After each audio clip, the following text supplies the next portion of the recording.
en 678. La buena salud de Cristina y la mala onda no da tregua. Clarín. La presidenta fue operada por un cáncer que no tuvo. Superaron todo límite ético y moral, no ya solamente porque se trata de la salud de la presidenta de la Nación, sino que juegan con la salud de una persona. Exacto. Solo faltaba que el domingo titularan, lástima, la presidenta no tenía cáncer. Y ahora fíjese, le echan la culpa a la medicina argentina, ¿no? Cuando vos, en vez de utilizar el criterio médico, utilizás un criterio político o el temor, pasan estas cosas. Porque, ¿qué es lo que está ocurriendo? Para la medicina argentina es un bochorno. ¿Cómo nos deja parado esto clínicamente? ¿Nos deja muy mal vistos o no? Realmente, uno dice, la capacidad de imaginación que tienen para mentir, para difamar, para inventar cosas. A 85 años del nacimiento de Rodolfo Walsh, se reaviva el debate sobre el periodismo. Más que Spinetta, no hay. Le tocó ser protagonista a él, a su familia, esta semana de algo sumamente doloroso. La violación del derecho a la intimidad, para poder vender unas revistas más. Pero Perfil no quedó solo. Curiosamente, en el diario La Nación de hoy, un editorial da cuenta también de una especie de manual de estilo, de criterios éticos y morales del propio diario La Nación. La Nación, por Pablo Sirven. Quien se deja iluminar voluntariamente por los potentes reflectores de la fama sabe que ese pacto con el diablo, jugar y exponer la propia vanidad, de alguna manera lo es, se paga en una relación exactamente proporcional al impacto y consideración que produzca en la opinión pública. Podría decirse que se trata de un impuesto natural y universal a la vanidad. Una especie de pronunciamiento moral de la nación inesperado. Hugh Grant, medios y la autorregulación de la profesión. It is insane to me that the tabloid press has been left unregulated all this time. You know, what are the arguments not to regulate it? People say, oh, well, it's an intrusion on freedom of speech. Well, we regulate broadcast media. We regulate with Ofcom, BBC News, Sky News, ITN, Channel 4, and they're all really good. That's fantastic journalism. So in what way would journalism, tabloid journalism, be compromised by having a proper regulatory body of the type of Ofcom watching them? I don't see that. There's only one reason why there isn't that regulatory body, and that's been the cowardice of politicians up till now. Fear of the press, terror of Murdoch. Right. But the idea that we want more regulation and that we need people to tell us what we can and cannot watch or see or listen to is ludicrous. But you go down that route, it'll be like France and it'll be like Spain, and we will not have a free press. But TV is regulated, and especially TV news. Yeah, and I would say it's too regulated. Well, Mark Thompson, the boss of this great institution, now says let's have some partial news channels. Those on the left don't want that because they won't be popular. Why can't we have partial news? Like we have partial you'd radio. You'd be a big hit on Fox News in this country for sure. Yeah, well, why can't we have Fox News? You don't want to watch Fox News, turn over and watch something else. Who are you to tell us what we can and cannot watch you? Okay. Who is Murdoch? We don't tell you what to get. Who is Murdoch to tell us who and who we shouldn't vote for through I'm not talking about news? Respetamos lo que dice Hugh Grant. Que quede muy claro que no estamos abogando por ningún tipo de límites al periodismo. No debe haberlo. Lo que tiene que haber es una autorregulación. Casi que me voy hasta el fin del mundo a buscarte. Casi que me cuelgo y no puedo volver. Casi que me pierdo tus ojitos de antes. Siempre expectantes, siempre soñar. Me gusta cantar hoy por nuestro encuentro. Prefiero entregarle al mundo lo cierto. Casi que me muero sin conocerte. Casi que me quedo sin bailar. Suerte que te vi cantando, correteando por ahí. Qué suerte, igual te vi bailando. Me di cuenta de tanto. Una nueva embestida del monopolio con flojelis argumentos. Clarín. El gobierno hizo desalojar la antena principal de Radio Mitre. El presidente nos avisan que estamos siendo interferidos en diferentes zonas. Queremos aclarar que no hemos detectado nuevas interferencias a las oportunamente denunciadas y que las dificultades de escucha de nuestra programación se deben a que nos vemos obligados a trasladar nuestra antena. Esta situación se debe a que el Gobierno Nacional decidió impedirnos, arbitraria y discriminatoriamente, renovar el alquiler del predio que nos alquilaba el Ejército Argentino en Villa Martelli, lo cual nos priva de una locación de características inmejorables para la transmisión de AM. Parrilli sobre la antena de la radio. Hubo un acuerdo en diciembre por la antena de Mitre, pero ahora Clarín tergiversa y miente. Así que la noche me sorprende, pero aunque tarde uno aprende, la suerte es amiga de la acción. Suerte que te vi cantando, di cuenta de tanto, qué suerte igual te vi bailando. Me cayó la ficha de quién sos, claro que salpica este charco de barro, ya no está tan limpia mi condición, pero sé que te vi bailando, correteando por ahí. Suerte igual te vi cantando,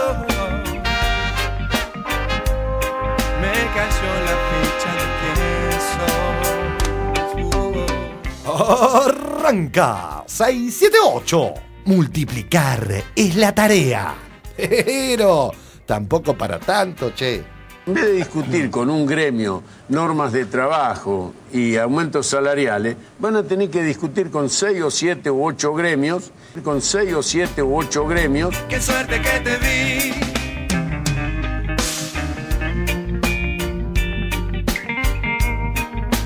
Yo tantas ganas de amarte, suerte igual te vi.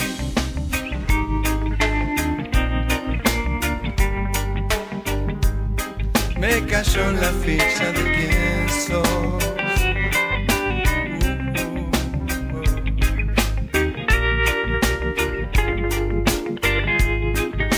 Suerte es amiga de la acción.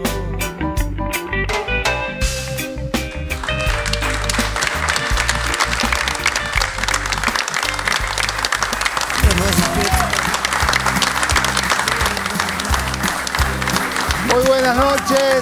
Sí, vamos todavía. Buenas noches, bienvenidos a 678. Aquí estamos una vez más, embistiendo con alegría contra la amargura de algunos medios. Gracias por estar con nosotros. Muchas gracias, colegas colaboradores, por acompañarnos. Hoy nos visita el diputado Miguel Funes. ¿Cómo estás, Miguel? Bien. Es diputado provincial bonaerense del Frente para la Victoria. Pertenece a la agrupación La Cámpora. La Cámpora, ¿verdad? Gracias por estar por acá. Muchas gracias por invitarme. Bueno, también está con nosotros Luis Brustein, que ustedes ya lo conocen, periodista, el papá de Julián, que el otro día vino. ¿Lo tuviste de muy joven? ¿Lo tuviste de muy joven? ¿O él parece más grande? Y también nos visita el doctor Fabián Pitoia, que es jefe de la sección tiroides de la División de Endocrinología del Hospital de Clínicas de la Universidad de Buenos Aires. Y ténganme paciencia porque quiero leerles quién es el doctor Pitoia. Es coordinador del área de investigación División de Endocrinología del Hospital de Clínicas. También es docente de Medicina B en la Facultad de Medicina de la UBA. Es miembro titular de la Sociedad Argentina de Endocrinología. Es miembro del Departamento de Tiroides de la Sociedad Argentina de Endocrinología y Metabolismo. Es miembro activo de la Sociedad Latinoamericana de Tiroides.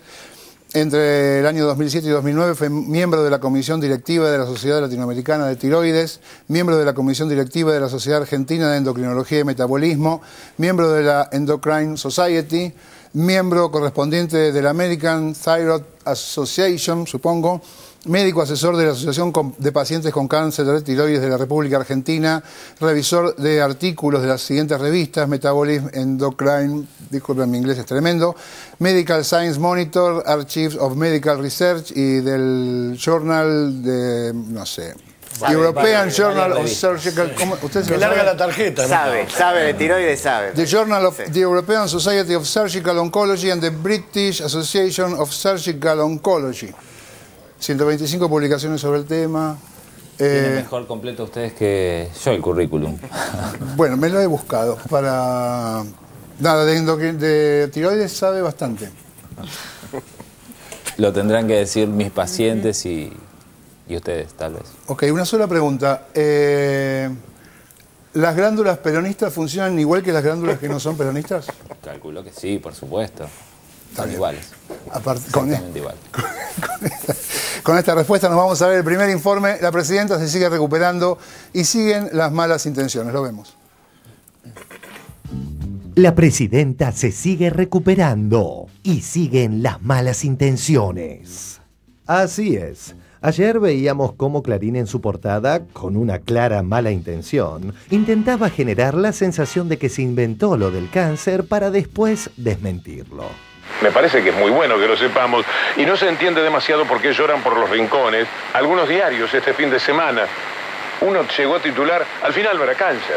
Clarín. La presidenta fue operada por un cáncer que no tuvo. Superaron todo límite ético y moral, no ya solamente porque se trata de la salud de la presidenta de la Nación, sino que juegan con la salud de una persona. Exacto.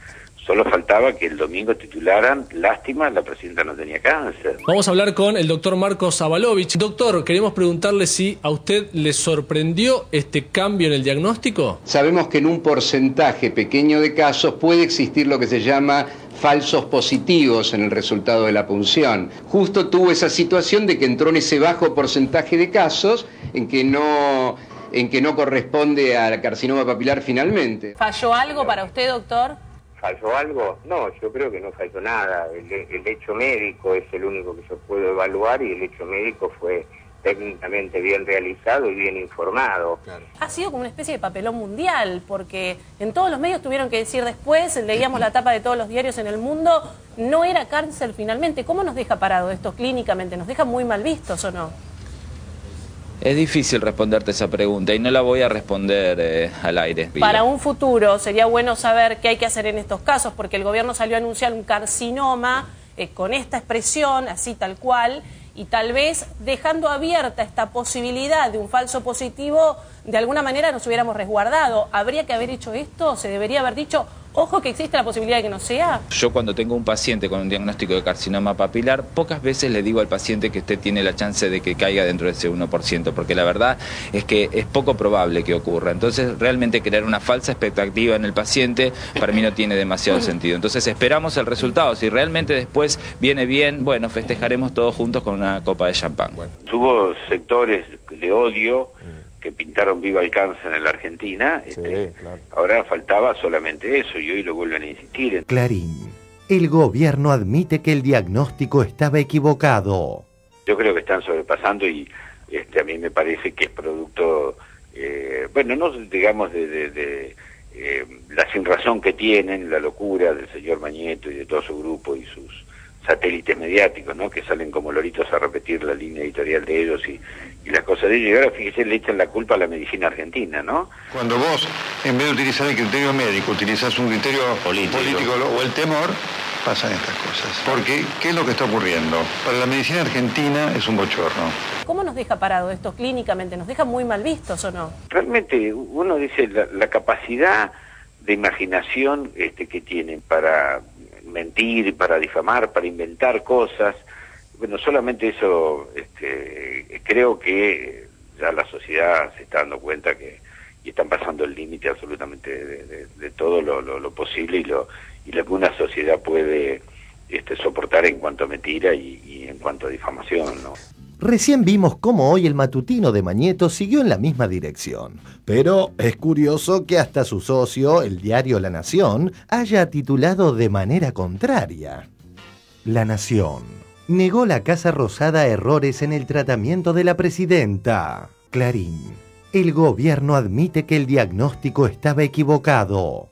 Y ya que hablamos del diario La Nación, la verdad es que nos sorprendió, por su agresividad, la nota de una de sus estrellas, Carlos Pagni, ya que si uno repasa sus editoriales, salvo en el 98% de los casos, no suele tener mala onda, ¿eh? La Nación, por Carlos Pagni. Hubo una mala praxis del gobierno. Estas irregularidades obligan a preguntar si el gobierno no está tratando al cuerpo de la presidenta con la misma negligencia con que administra la moneda, el comercio, la energía o la aeronavegación. Sería gravísimo. De un editorialista estrella pasemos a otro. En este caso, Ricardo Roa de Clarín.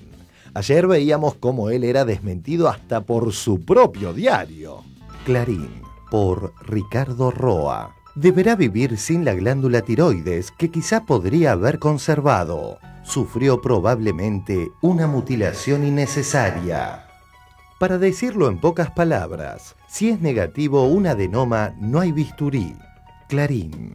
Los especialistas aseguran que igual no se pudo haber evitado la operación. Fabián Pitoya, endocrinólogo del Hospital de Clínicas de la UBA, consideró que la operación no podía haberse evitado. Sufrió probablemente una mutilación innecesaria. Si es negativo un adenoma, no hay bisturí. Faure agregó que ese tratamiento está indicado en todos los consensos médicos de las sociedades médicas del mundo. Ante la sospecha de cáncer, hay que extirpar la glándula. Sufrió probablemente una mutilación innecesaria. Si es negativo un adenoma, no hay bisturí. Ante la sospecha de cáncer, hay que extirpar la glándula. Testarudo como pocos, Roa insiste con la misma argumentación. ¿Alguien puede pensar que es afortunada una persona que pasó 20 días creyendo que tenía un cáncer y no lo tenía? Y que encima fue operada sin necesidad y le extirparon inútilmente la tiroides. Fabián Pitoya, endocrinólogo del Hospital de Clínicas de la UBA, consideró que la operación no podía haberse evitado y que encima fue operada sin necesidad y le extirparon inútilmente la tiroides. Los que se sumaron a alimentar sospechas en coincidencia con los medios hegemónicos fueron algunos dirigentes opositores. Twitter de Margarita Stolbizer. No se puede hacer diagnóstico y comunicación oficial de cáncer y después decir que no era. ¿Nos están cargando? Muy poca seriedad. Twitter de Humberto Tumini, diputado del FAP, en respuesta a Stolbizer. Ojalá solo nos hayan estado cargando. Me tinca más a que nos mintieron con intencionalidad política, Marga. Abrazo. La presidenta parece que tuvo la suerte de estar entre el 2%. Sabemos que en un porcentaje pequeño de casos puede existir lo que se llama falsos positivos en el resultado de la punción. ¿Puede ser, doctor, que tratándose de la figura de la presidenta se haya exagerado el diagnóstico? No creo que se haya exagerado el diagnóstico. Página 12. Dijo Marta Varela, legisladora porteña del PRO. Puede ser error de diagnóstico o afán de acrecentar la imagen de fortaleza que les gusta tanto. Cualquiera de las dos posibilidades, chantas. Suicidios que no son suicidios. Accidentes domésticos que son emociones violentas, que son asesinatos. Intendentes con trastornos psíquicos. Cáncer que no lo es.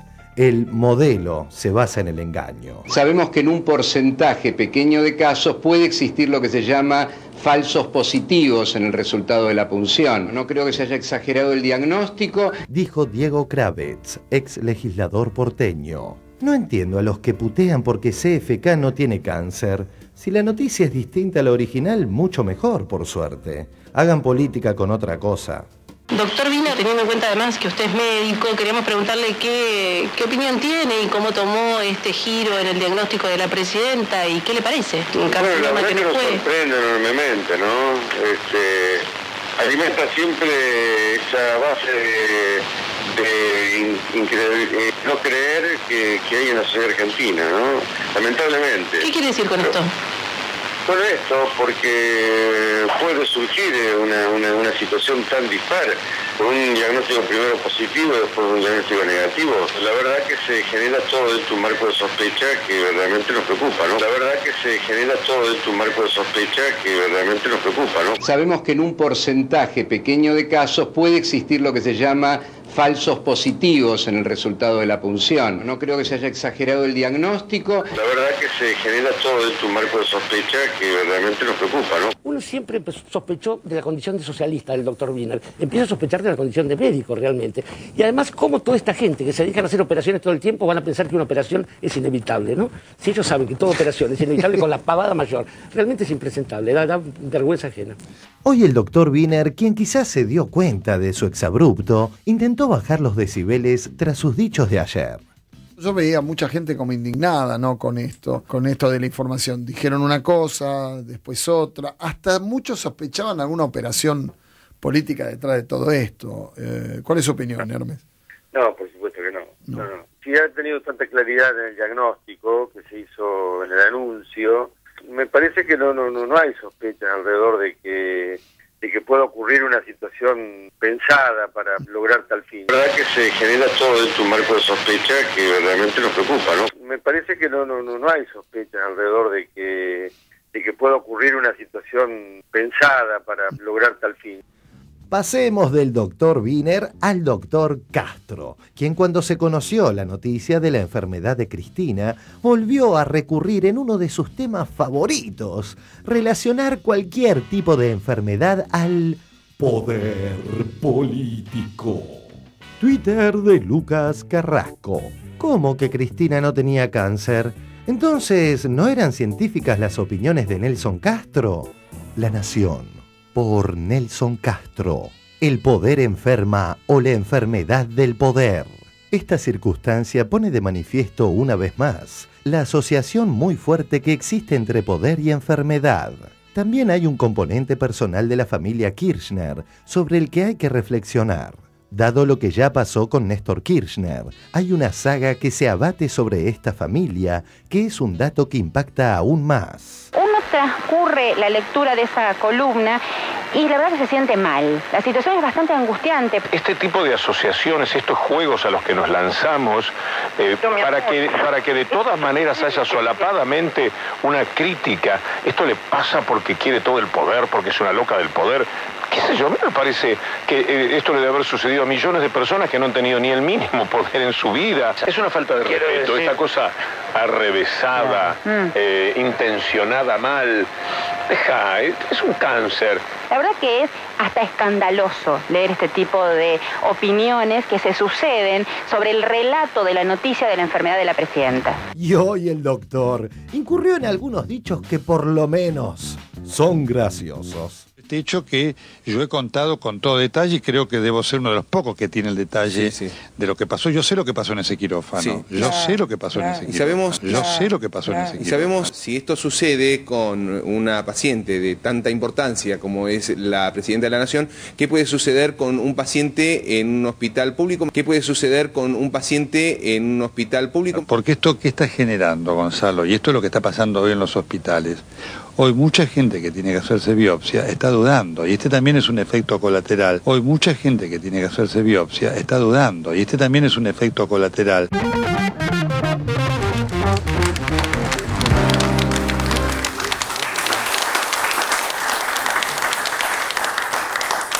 Muy bien, bastante impresionante, ¿no?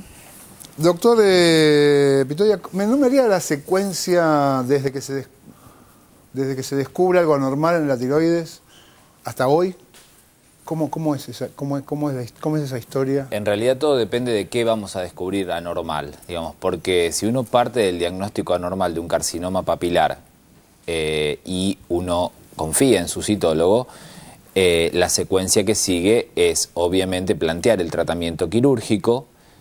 Mucho se ha hablado si el cirujano debía solicitar los vidrios para revisarlos previos a la cirugía. Eso no se hace habitualmente. Cuando un cirujano o un médico endocrinólogo recibe el diagnóstico de un cáncer papilar de tiroides, plantea el tratamiento quirúrgico y uno le plantea al paciente en general que el paciente va a tener ese diagnóstico, porque hablamos de, como ya lo hemos visto en el informe, del 98% de certeza que tiene esa punción en definir que es un carcinoma papilar.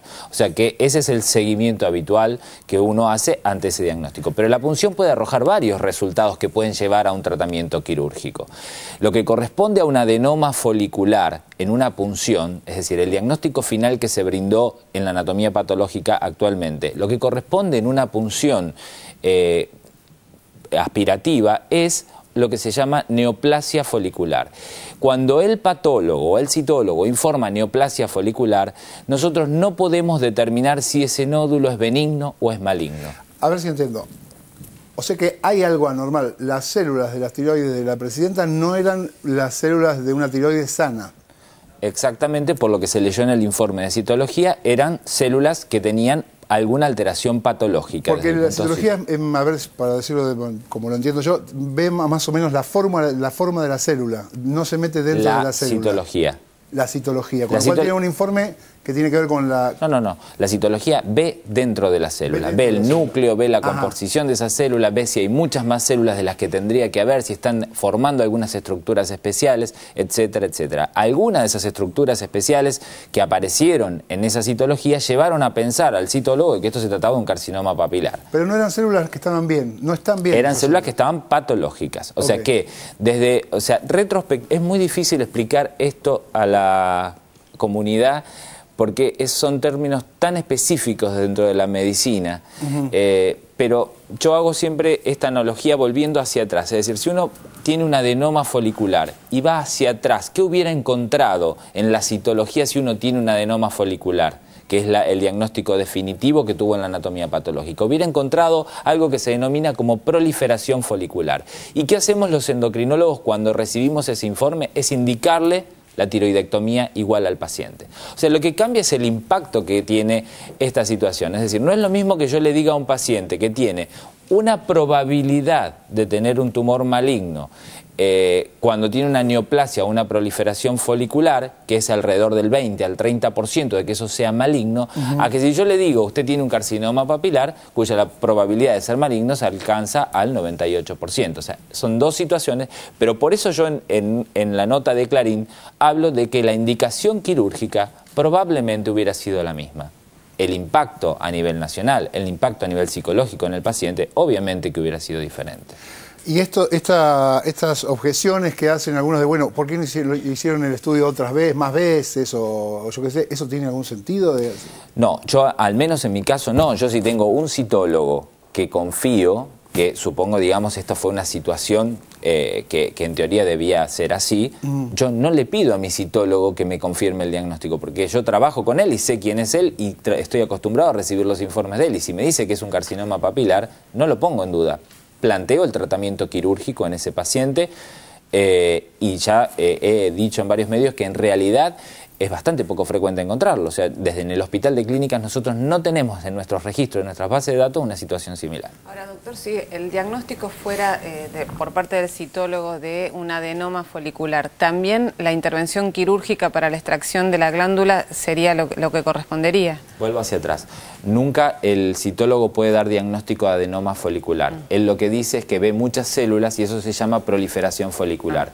Con eso nos quiere decir que él no sabe si eso es un adenoma folicular o un cáncer folicular, que es otra variedad de cáncer de la tiroides. Entonces lo que nos está diciendo es que él necesita analizar la pieza quirúrgica completa, ver ese nódulo en su totalidad para poder definir si eso es benigno o es maligno, si es un adenoma o es un carcinoma. Por lo tanto, volviendo hacia atrás, si la punción hubiera arrojado un adenoma folicular, una proliferación folicular, la indicación quirúrgica probablemente hubiera sido la misma. Algunos piensan que la hemitiroidectomía, sacar la mitad de la tiroides es suficiente, pero nosotros desde el Hospital de Clínicas desde hace más de una década, con el profesor Niepomixe, recientemente desaparecido, nosotros indicamos tiroidectomía total ante todos los pacientes con este diagnóstico de proliferación folicular. Por lo tanto, yo creo que la indicación probablemente hubiera sido la misma. ¿Usted cree que la información que se dio con respecto a todas estas instancias médicas estuvo bien dada? ¿Se siguieron los caminos que usted hubiera seguido para comunicar lo que se comunicó? Yo creo que sí. Sí, yo creo que sí. Me asombró totalmente la manera con la que se manejó de manera clara la información rápidamente y tal vez a lo mejor esa claridad y esa rapidez en la información también hizo que las cosas se tomaran decisiones a lo mejor un poco apresuradas en el plantear el tratamiento quirúrgico, porque el cáncer papilar de tiroides no es un tumor que amerita un tratamiento urgente. En general nos permite tomar las cosas con tranquilidad y a lo mejor si yo desconozco esta situación y estoy hablando en general porque no sé cuál es la situación, pero si un endocrinólogo a lo mejor hubiera leído el informe, podría haber dicho, bueno, la verdad es que podemos repetir la punción, podríamos revisar la citología y ver qué es lo que pasa. O sea, eso es una situación que es variable dependiendo del informe que yo leo con el paciente. Si yo confío en mi citólogo, obviamente que no lo voy a hacer. Ahora, algunos dicen que tendrían que haber advertido esta probabilidad de este 2% de que no fuese un carcinoma y que esto hubiese, digamos, evitado las lecturas. No estoy de acuerdo en absoluto. Y de hecho mis pacientes lo saben. Cuando uno tiene el diagnóstico de un carcinoma papilar en la punción, rara vez nosotros decimos, la verdad es que usted tiene un 1% de probabilidad de que esto sea benigno. La verdad es que no, porque vamos a crear una falsa expectativa en el paciente cuando en realidad sabemos que la mayoría de los casos van a ser malignos. Entonces, y más aún cuando uno confía y tiene su citólogo a mano que dice, bueno, no, esto es un carcinoma. Distinto es el citólogo dice, yo tengo la sospecha de que esto es un carcinoma folicular, o a mí me parece, pero no tengo la certeza. Entonces, la sospecha de carcinoma es la probabilidad de un 50 a un 60% de que esto sea un carcinoma. Entonces, ahí sí la situación cambia, porque, digamos, esta clasificación que dice sospecha de carcinoma no es lo mismo que decir carcinoma papilar. Digamos, doctor, que esto es un límite de la medicina, digamos, ese 1 o 2% es una cosa a la cual no tiene acceso todavía el conocimiento médico. No es un error de los médicos. Es difícil llamarlo error o no error. Esto forma parte de la estadística que uno encuentra. Es decir, cuando uno hace revisión, dice, a ver, ¿cuántos pacientes mandamos a operar y cuántos de esos tuvieron el diagnóstico definitivo de cáncer y cuántos no? De 100, 2 tuvieron diagnósticos erróneos. Si eso dependió del citólogo, si eso dependió de la muestra que se tomó, si eso dependió... son muchos factores que están influyendo en esta situación final. No, la verdad que viendo la cobertura de los medios y la insistencia de algunos periodistas, como la de Ricardo Roa hoy, a pesar de todo, yo la verdad que deseo que se siga dedicando al periodismo y que no ejerza la medicina, porque sinceramente con la liviandad con la que se atribuyen la posibilidad de una práctica quirúrgica en función de un diagnóstico, es grave, ¿no? Sí. Porque en ese caso está la vida directamente de por medio. Luis. Yo escuchando lo que se ha dicho acá, viendo lo que se ha escrito, yo creo que efectivamente ha habido una conspiración del gobierno contra el gobierno. O sea, creo que la presidenta quería operarse las adenoides, inventó una gran operación. La verdad no se entiende a qué apunta toda esa parafernalia. ¿Dónde está la ventaja, que se ha escrito? ¿No? Si hay una operación, ¿cuál es el motivo de la operación? Digo, una operación política, ¿no? ¿Cuál es el motivo de esa operación? Es una personalidad política que acaba de salir de una elección con más del 54% de los votos.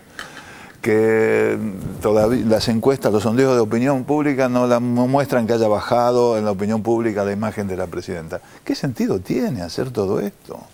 Sí, claro. Me parece buscarle 5 patas al gato y me parece desde el punto de vista profesional un papelón. O sea, el papelón que dice Nelson Castro que lo está haciendo la medicina, me parece que lo están haciendo ellos. O sea, es un papelón hacer titulares 3 días seguidos sobre un tema que la medicina está diciendo todo el tiempo.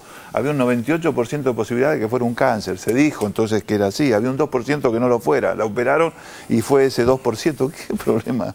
¿Qué otra historia hay? Hay una gran operación en contra de sí mismo, es una especie de operación suicida, eso. Es muy raro.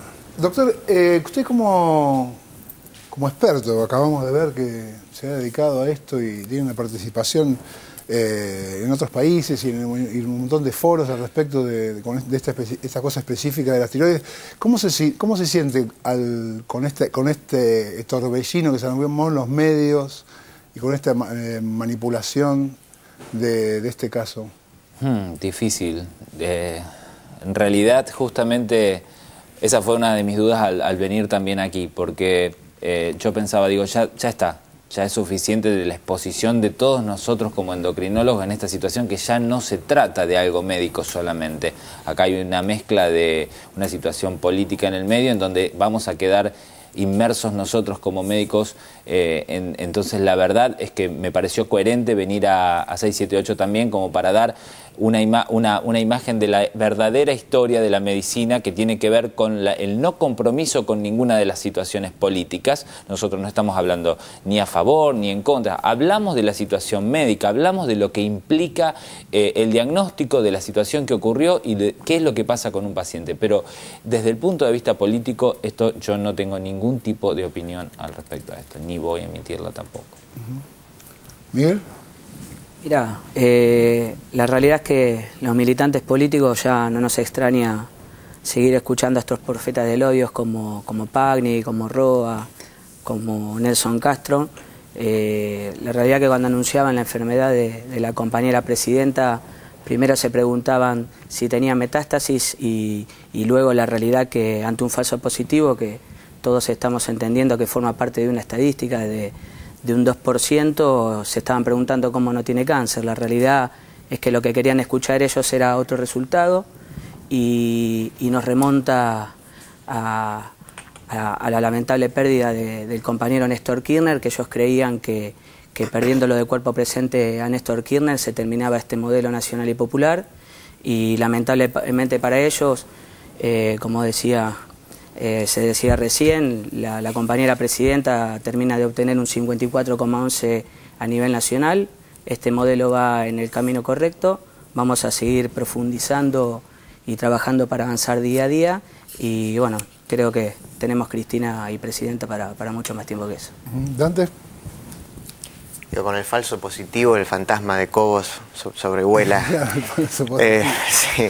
No, algo que charlábamos ayer con Darío Stanheiber, que la semana también, otra vez, esa analogía que se hace entre lo que le pasa al cuerpo a la presidenta y lo que le pasa a la sociedad en tanto cuerpo también. Digo, acá lo que uno ve en lo de Pani, en lo de Roa, es esta especie de necesidad de mostrar una cierta orfandad en la sociedad. Es decir, Kirchner estuvo con médicos que no eran idóneos. Esos mismos médicos no idóneos atienden a la presidenta y se equivocan.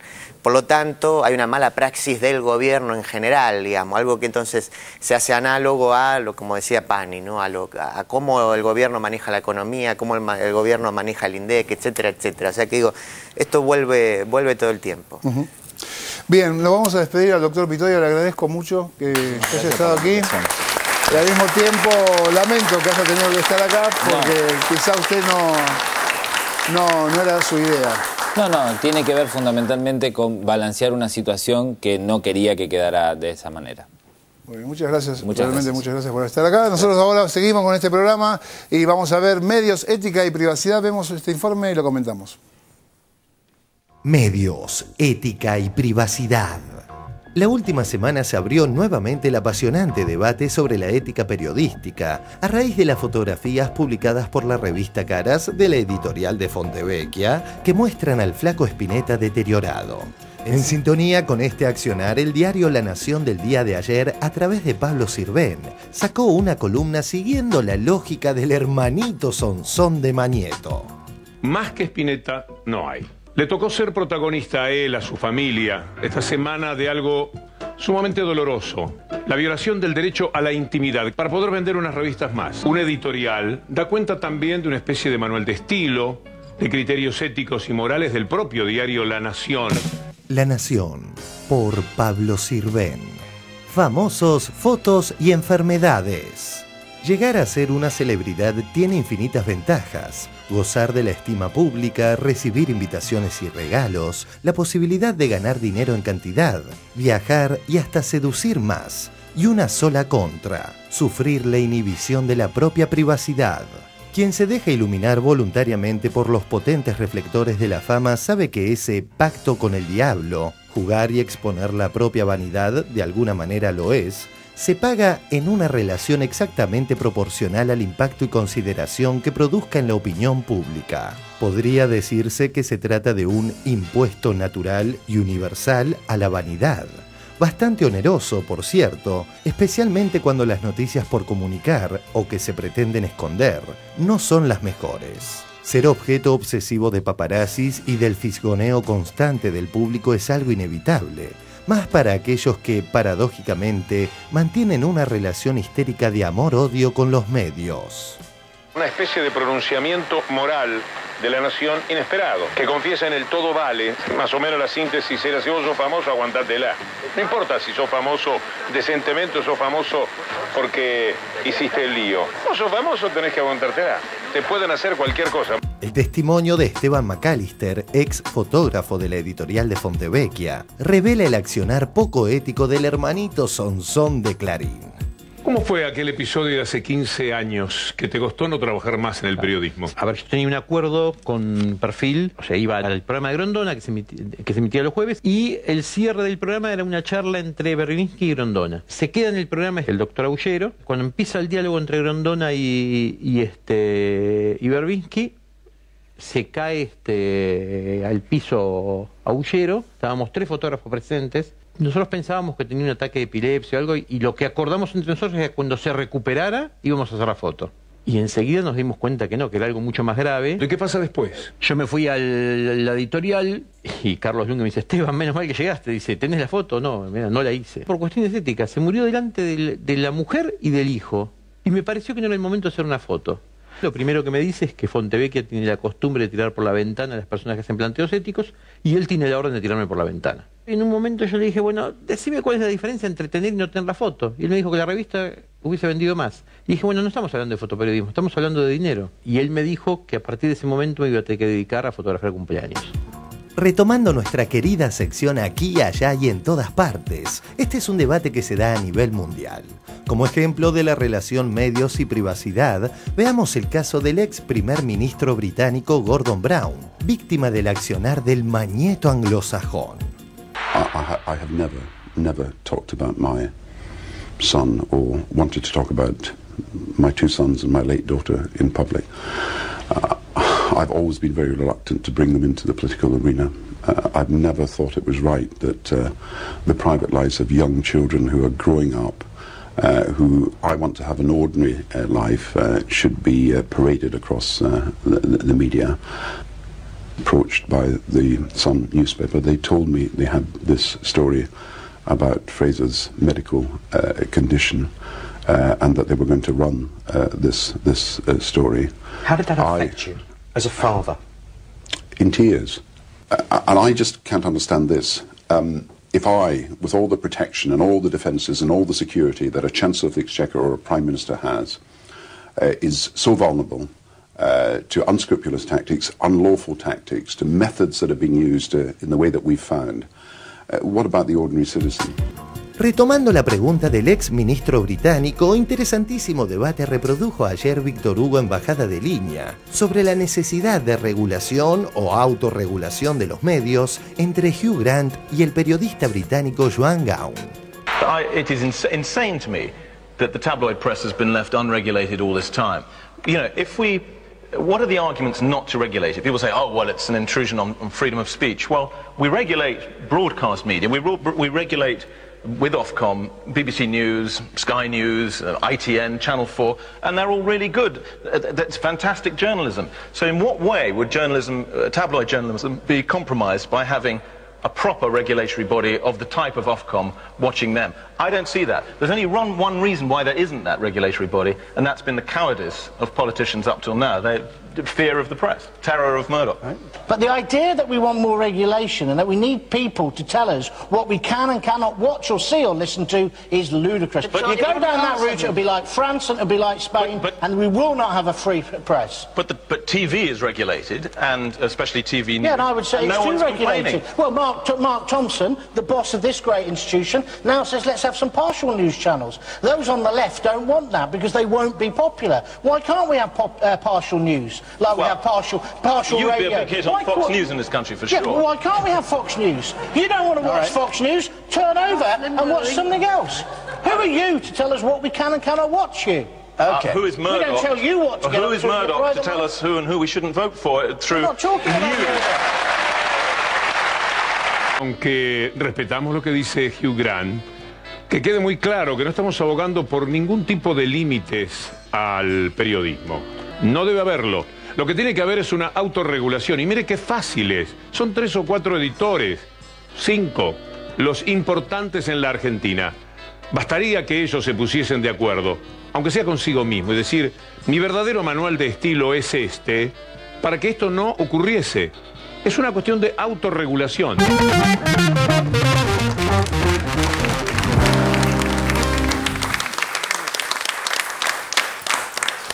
Bien, a ver, Bruckstein. Bueno, yo creo que es un tema complejo y que a los periodistas nos sensibiliza, ¿no? Bastante.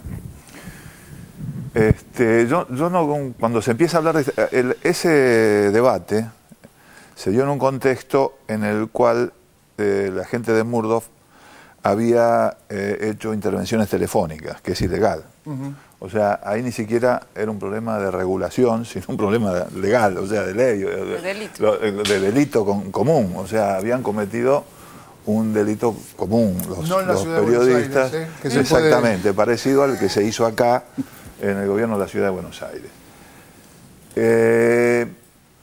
Con relación a los otros temas, yo creo que el tema de la regulación está en la diversidad. Yo no estoy criticando a Clarín por los contenidos de Clarín, lo puedo criticar, digamos, pero la ley de medios y demás no es por los contenidos de Clarín, es porque la empresa que maneja Clarín tiene una oposición monopólica de mucho poder en un lugar tan sensible como es el de los medios. Lo mismo con el tema del papel. La regulación yo creo que tiene que ser antimonopólica. La regulación de contenidos es muy difícil, incluso la autorregulación. Yo creo que la mejor regulación es garantizar la diversidad. Por eso es bueno que esté la ley de medios. Si hay diversidad, se le da la posibilidad a las personas de elegir lo que quieren ver realmente, ¿no?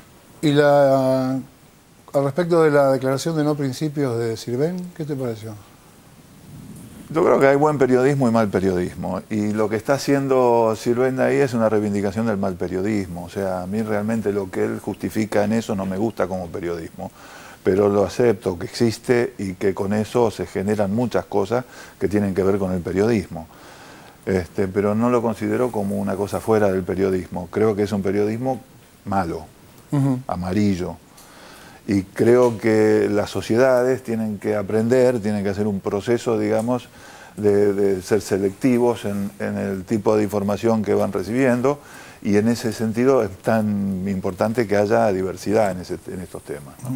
Funes, ¿qué te parece? Ya, nosotros entendemos que tiene que haber diversidad, pero lo que no se pueden permitir es que existan metodologías y mecanismos como en diarios de perfil y como hablaba McAllister, en donde muestren situaciones que son bastante complejas, como las fotos que en su momento al sacar pierde, digamos, su fuente de trabajo por no exhibirla. Así que en ese sentido tendrían que trabajar en cuanto a la ética un montón de medios de nuestro país. Sí, acá hay un par de cosas para decir puntuales y que tienen que ver con los derechos. Estamos hablando del derecho a la libertad de expresión versus el derecho a la intimidad. ¿Cuál es más importante? Esto finalmente se termina dirimiendo con jurisprudencia, fallos de la Corte, pero Pablo Sirven hace en esa columna hace como un decálogo de la exposición de una persona famosa, entonces que a partir de ahí está como convalidada su intimidad. No es así. El propio diario La Nación tiene un manual de estilo donde justifica la invasión a la privacidad de una persona si hay un interés público. Y esto está en coincidencia con los fallos de la Corte. Si hay un interés público, va a haber una vulneración al derecho a la intimidad porque el interés público está sobre ese derecho a la intimidad. En el caso de Spinetta claramente no hay un interés público, hay una curiosidad pública que es abismalmente diferente y que no permite esa invasión. Los derechos no son absolutos, son relativos, se contraponen. La Corte Suprema ha dicho que cada juez deberá evaluar en cada caso particular si hay o no invasión a la intimidad. Es difícil, hay tratados internacionales que han escrito innumerables argumentos en el tema, pero lo que me parece que nos tiene que quedar como claro, como un tema sensible, como dice Luis, como un tema muy complejo, es el tema del interés público. Muchas veces hay dilemas éticos sobre si una foto es publicable o no. Coincido con Víctor Hugo en que debería haber una autorregulación en el sentido editorial de decidir qué se publica y qué no se publica. Y sobre eso podemos estar de acuerdo o no. Claramente lo que hay que priorizar es el interés público, si hay un interés público para la sociedad porque se están afectando situaciones de la investigación de un delito o causas que hacen al interés público, no a la curiosidad pública. No, voy más o menos en la línea que va ella, pero apunto a otro lado, no estoy de acuerdo para nada con Pablo Sirven cuando relata que una persona famosa accede a un montón de cosas, lo dice casi como desde el lado de la envidia, a mí que no me mandan nada al diario, que no me mandan regalos, que tal vez no gano tanta plata. Digo, la trascendencia de un músico, como el caso de Luis Alberto Spinetta, tiene que ver con su obra, con todo lo que le hizo y le dedicó al rock nacional. Yo considero que en algún momento deberíamos hacerle un homenaje a nuestros músicos, que muchos, lo dije acá varias veces, que mucho tiempo cuando muchos periodistas no decían absolutamente nada, ellos se la jugaron se jugaron la vida literalmente haciendo canciones en contra de los regímenes militares. Pero más allá de eso, digo,